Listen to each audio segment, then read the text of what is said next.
Hey there, I'm Mel Abraham, the author of the #1 best-selling book, The Entrepreneur Solution, and the founder of Thoughtpreneur Academy, where we teach you how to capture, package, and monetize the ideas in your head, the things you know, the expertise and wisdom you have, so you can have greater impact, much more time and freedom, and more income. And welcome to this episode of the Entrepreneur Solution Show. And this one is going to be a special episode because I get a chance to answer a question from one of our community. And I love doing this. So many of you leave me questions and I make them part of the episode. So this question is coming from all the way from London.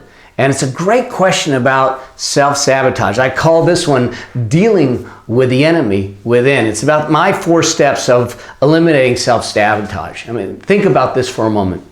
I know that for me, at times, I have been my worst enemy. I have sabotaged my own success. I have gotten in my own way. I recall where I will get caught in distraction or procrastination by getting on the internet, playing with Facebook, going and I don't know, watching TV, which I don't do a lot of, but it does happen. So, have you done that? I mean, where in your life do you think that maybe you are distracting your focus from your success? And even if you've had some success, which we're going to hear her question, she actually had some success, but then sabotaged it later on.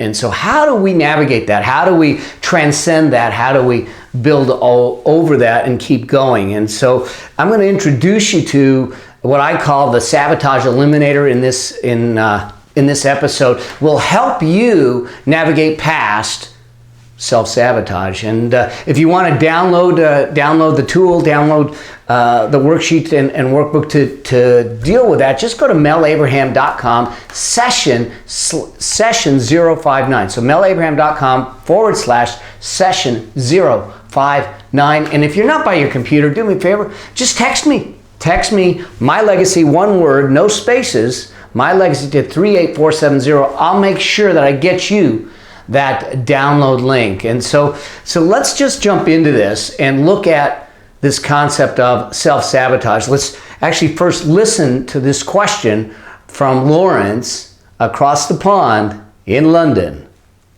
Oh, hi. Good afternoon. My name is Laurence. I'm Parisian and I live in London.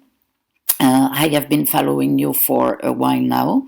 I bought also your book and I really love your approach, which I found it very wise about business. Here my question. Since I'm 18 years old, I have set up few unique company that was, I believe, very successful at the beginning. But when actually it was going further towards success, I always sabotaged it. So I wanted to ask if you have any guidance about why people unconsciously sabotage themselves. Can it be transformed 100%? And how it can be transformed? Thank you very much. Well, that's an awesome question, Laurence, and it's a question that actually comes up often, and if it doesn't come up often, it should, because I think you are not dealing with something that all of us don't get a chance to deal with on a regular basis. I think it is in our lives at some level or another, no matter who we are, and so don't feel alone out there.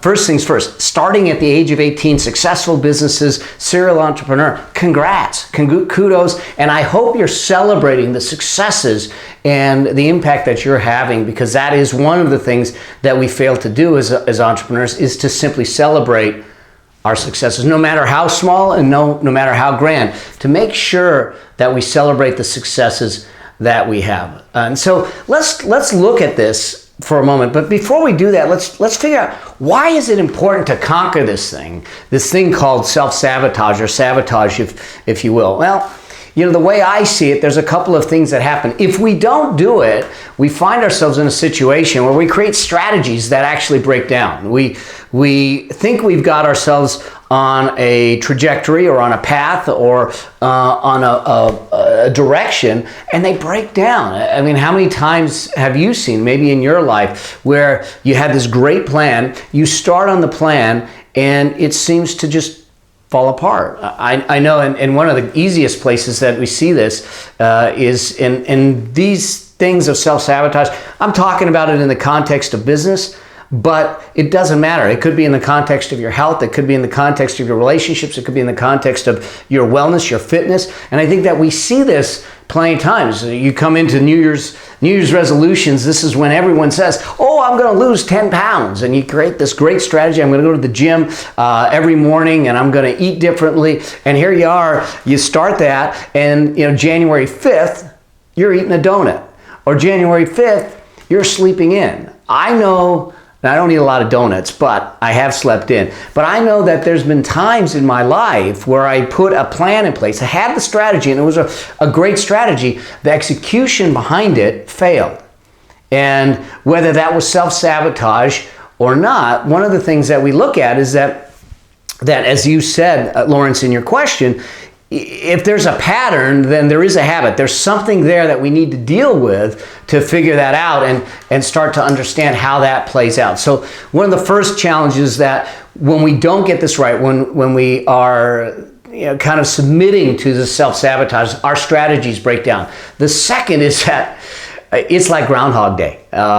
We are reliving this experience over and over and over again. I mean, you said it yourself. You had a number of businesses, and in each and every one, at some level, you sabotaged it later on. And there's plenty of folks. I see it a lot in relationships, and in fact, even in my past, I have repeatedly made choices, relationship choices, years ago when I was a lot younger, a lot riper, a lot more naive, made choices that put me in the wrong relationships. And until I took responsibility for those choices and said, if I'm making the wrong choices, what happens when I make different choices? I was going to replay the result over and over and over again. And we can do that in business. If we are consistently losing team members, if we're consistently losing sales, if we're consistently losing customers, at some point, we cannot point the finger outside of ourselves. I use this kind of analogy. I said, if every single time something bad happens, you blame someone else. You blame someone else. You blame someone else. We don't take responsibility. If we don't take responsibility, we don't have the ability to change it. But here's the thing: when you look back at the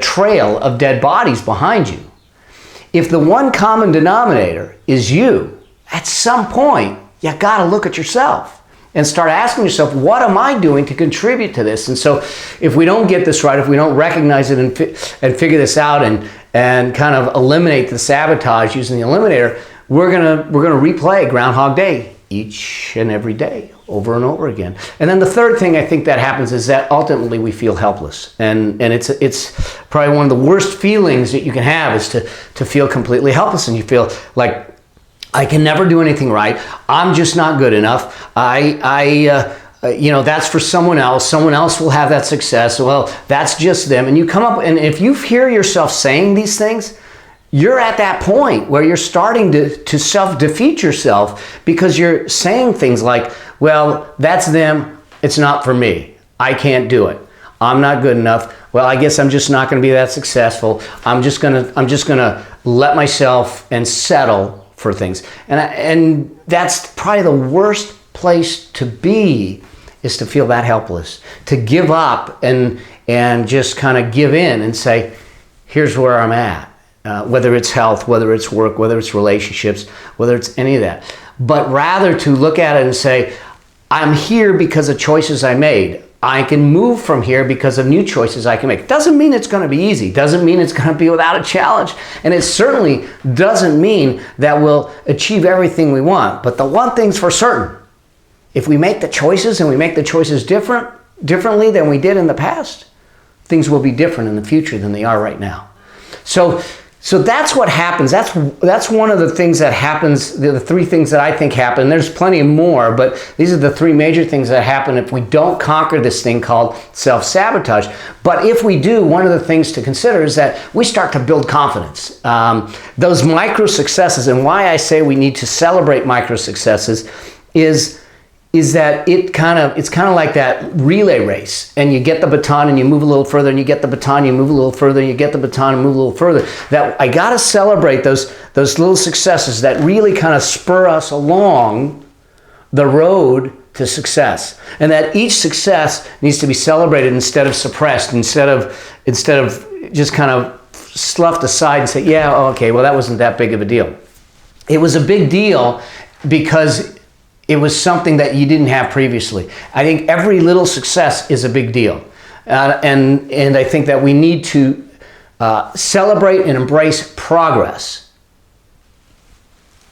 in the journey towards results. If all we do is wait to get results to celebrate, that progress becomes a problem. I'll give you an analogy on this, is that I've been in the martial arts for over 4 decades now, or 4 decades or so now, and one of the things they have in the martial arts is this belt system, and the belt system historically didn't exist in the Far East, in Japan and all of that. It was simply white belt, black belt, and the reason it was black was because you trained so long, so hard, that the white belt got so dirty it turned black. There wasn't a colored belt system.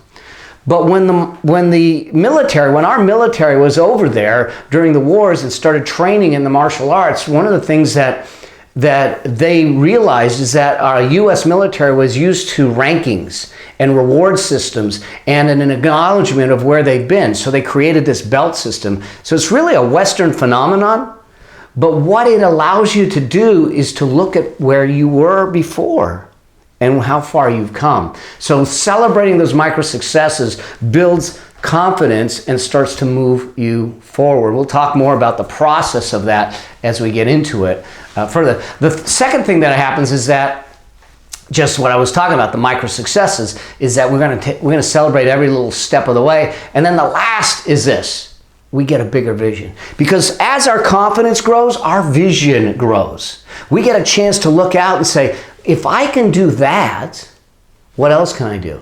And so I ask you, if you look back on your life and you list out the micro successes that you've had, how does that, when you stack them up and look at it, come about? You know, if you look at it and say, I didn't have a business a year ago, now I have a business. Yeah, it's maybe not cash flowing the way I want it to, but I've jumped a bunch of hurdles to get here. Celebrate it. And let's find the next process, the next step through. So if that's why we need to have it, let's understand what I think we need to embrace. What do you need to know in order to beat down, if you will, this concept of self-sabotage, this poison, this parasite that lives in every single one of us? And so how do we defeat it and at least keep it at bay or control it? So I think there's a few things we need to know. First, we need to have a behavior baseline. In other words, I need to recognize the behaviors that contribute to the sabotage. Awareness. We can call it awareness if you want. Awareness is one of the biggest keys. If I'm completely, for lack of a better term, naive, ignorant, blind, if you will, to my behaviors that contribute to this sabotage or contribute to unproductive results, then I can't change them. So the first thing is to baseline my behavior, to understand what my behavior is that's contributing to it so I can recognize it. Because without recognizing it, I can't change it. The second principle to understand is that I need to get to higher ground. And what I mean by that is that there's something that happens before the behavior starts. You might call it a trigger. And I need to move myself upstream to the higher ground so I can get as far up the chain to that recognition where I'm moving down that path. Because if I can then detour earlier in the game, that'll help me out. So when I'm able to recognize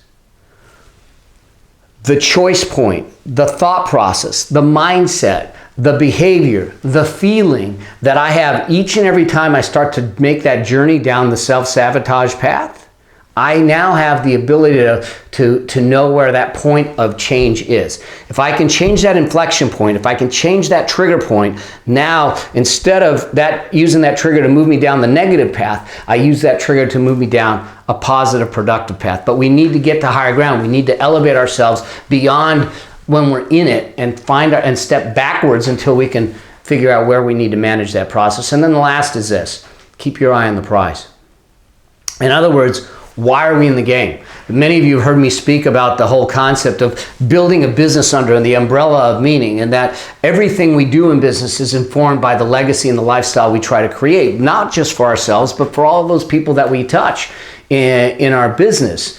And so what is your why? What is the meaning behind it? What is the prize? And it can't be profit alone. I mean, profit may be one of them. It's got to be something that is visceral, that is emotional, that is compelling to you, that allows you to really navigate through the obstacles and the challenges. It's got to be passionate in a way that it moves you forward. It draws you forward like a magnet versus you having to push yourself forward. So keep your eye on the prize. So with that, so what's the process? What's the process? Well, it's what I call the sabotage eliminator, and it's four steps that I think when you take these, it takes you a long ways to move beyond self-sabotage. So let's just look at this and let's break this down. And again, you can download the action guide for this, for the sabotage eliminator, the tool in there by going to melabraham.com/session059, so you can really start to put this in play in your life. So the first part of this is that I need to observe my behavior.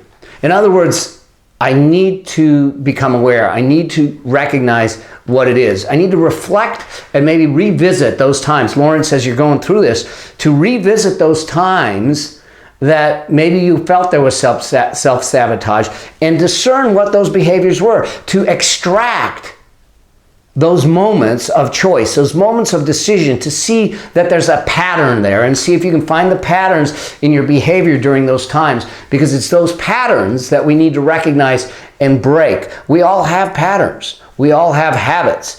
And list out the types of behaviors that you use to sabotage yourself. And many people, it could be different things. It could be, like I said, distractions, things like the internet. It could be food. It could be drinking. It could even be drugs. I mean, these are horrendous ways to sabotage yourself in some instances, but just call a spade a spade. It could be anger. It could be stress. What behavior types come about? List them out, document them, and start to listen. And if you can't recall them, use a journal. I'm a real big proponent of journaling. Journal not only what happened in the day, but how you felt. And you then memorialize what's going on in your life. And as you start to see that, you'll start to recognize patterns. Because right now what we're dealing with in this concept of sabotage and self-sabotage is we need to have pattern recognition of what actions you're taking, what thought process you're using that moves you down that unproductive path. And when we have that pattern recognition, we can then do an interrupt. We can redirect yourselves by virtue of the awareness and giving you more productive choices to move forward, to really start to drive that forward as we do that. The second step, once you've observed your behavior, is to define the trigger. Remember, go to the higher ground, start stepping backwards and say, what might have been the triggering event? This is probably one of the most important steps because it gets you to recognize at the earliest stage when you might start to move down the path of sabotage. And so you want to understand and find that moment in time that triggers the behavior or the thought that redirects you from success to unproductivity or lack of success or a lack attitude, and be very specific in doing that. Now you want to be able to define it specifically and get an understanding of what's going on, because everything starts with thought first. So what's the thought process and the mindset that directs you there? Is it fear? Is it like, oh my God, I'm really successful and I'm not deserving of this? Is it an esteem issue? What is causing it? Because once we define that trigger, we can recognize it more readily. And once we recognize that and we see that pattern, we now have the ability to replace the behavior. So we now have a choice. When you come home and you say, maybe we're dealing with fitness. I know that the question was about business, but maybe I'm dealing with fitness and wellness. When I come home, and I come through that door, I have this trigger for some reason that I want to eat something sweet. If that's truly the case, what I need to do is recognize the trigger and substitute the behavior.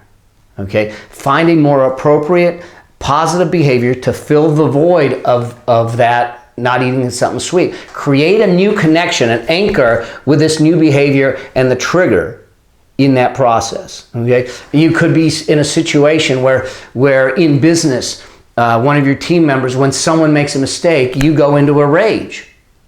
So now all of a sudden, you figure out what the trigger is, and instead of going into rage, in every situation where something happens, that you automatically shut the door and do breathing exercises, because that's one of the ways to calm yourself. Maybe you do breathing exercises for the next minute and a half before you have a dialogue around that. But you need to recognize it, recognize what the trigger point is, find a productive behavior, okay?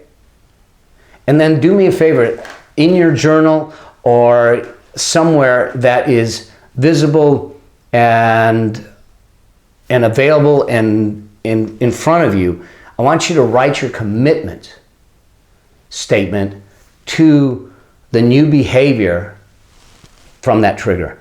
There's something that happens in your mind. There's something that happens in the human spirit when you write it out and say, I will do this. I will, when this happens, when I walk through the door, instead of eating sweets, I'm going to eat a salad, or I'm going to drink some water, or I'm going to go for a run. I'm going to find some productive behavior. And using that with this next step doesn't allow you to get yourself off the hook so easily. And this next step, and I think this is hugely important for us to do that, and that is to get champions. Now, champions could be mentors. It could be accountability partners. It could be a community of people. Maybe you go, and I see this in some of our communities, that ladies that just had babies, and they're out there and it's so cool to see. They're out there with their babies and their strollers, and they're walking and they're jogging and they're doing exercises and stretching, but they created a community. They created champions amongst themselves to hold them accountable, to show up at a certain time, to shift and change and get themselves back into their pre-pregnancy shape, if you will. And so I think that this is the other place to be, is who do you have championing the cause? Now take that, replace the commitment that you made, and give it to those champions.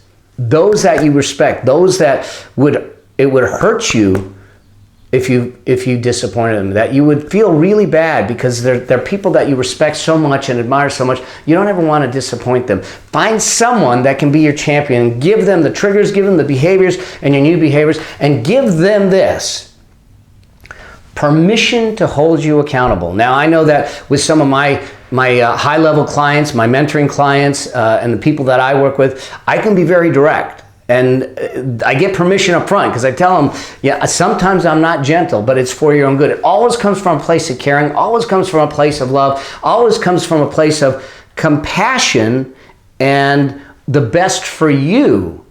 But sometimes I got to be direct and say, you're screwing up. I had a conversation just the other day with some people that said, you're messing up. And you could blow a great opportunity, and being really direct about it, not soft pedaling it, but not being mean about it, but coming from a place of going, hey, I care for you. And because I care for you, I want to tell you what I'm observing in that process. And then the last piece of this process is tie the outcomes to consequences or rewards. Now, I would tell you to tie it to consequences. So here's a for instance. If you, maybe there's an organization that, or a cause that you just can't get behind, and you actually, and many of these might be political in nature. I don't like to get involved in politics, and I think Brian Tracy had it right. He said ticks are parasites, and poly means there's many parasites, and politics is many parasites. That's just me. I just, not to get on it, but maybe you have a political affiliation or some cause that that you cannot get behind?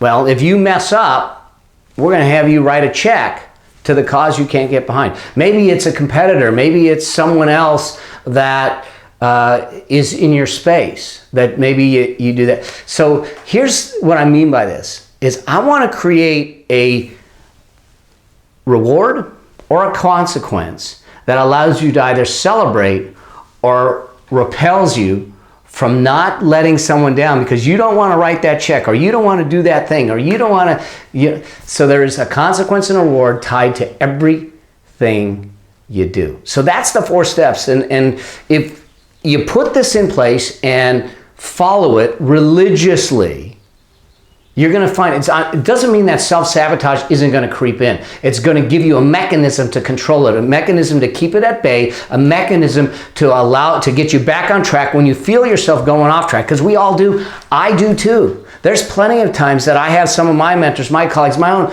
own beautiful bride that'll look at me and go, really? Are you sure about that? Just the questioning like that gets me to put myself back on track. So remember, observe your behavior, define your triggers, replace the behavior with a more positive, appropriate, and productive one. Find your champions and create rewards and consequences attached to that. That will help you out tremendously with at least managing self-sabotage. Eliminating it completely may not be possible because it does creep in from time to time. We get tired, we get stressed, things happen, but let's control it. The question is, do we live in a sabotage state or a success state? Let's live in a success state and spend most of our time there. And in that process, you'll find success. Recognize who you need in your life to support this journey. Recognize who you need as a mentor, as a champion, to allow you to navigate through that, to be able to call you on it, to be able to support you to get through it as we move through it. So I hope that you found this helpful for you. I hope that you found this meaningful and that there was a value in taking this 4-step process into your life and saying, where can I use this to eliminate or manage self-sabotage? And again, if you want to download the Sabotage Eliminator, just go to melabraham.com/session 059 or just text me. My Legacy, one word, to 38470. We'll make sure that we get you the action guide so you can do that. Now, I hope that you found this valuable enough to do 2 things. One, share it with a friend. I'd love to have more people in this journey with us, more in the community, so we can support each other and continue to grow. And make sure that you've subscribed. Hit the subscribe button. It's on here. Subscribe, stay with us. Let's have a dialogue. Let's create this community. Let's keep it growing. It's growing tremendously, and let's do that. If you have a question for me, just like Laurence did, ask me. Go to askmelnow.com. Leave me your question. We'll make it part of an upcoming episode so I can make sure that I support you on your journey to success and impact as we go forward. Thank you again for being here. I'll see you in the next episode. Until we get a chance to see each other again, may your vision be grand, your journey epic, and your legacy significant. See you soon. Cheers. Bye. We hope you enjoyed this episode. Make sure you subscribe so you get access to all of Mel's business and success tips. And if you like this episode, share it with a friend. If you have a specific business or success question, you can ask it at www.askmelnow.com. Remember, it's all about being bold, dreaming big, and living life your way. Because the world needs you. Until the next episode, may your vision be grand, your journey epic, and your legacy significant.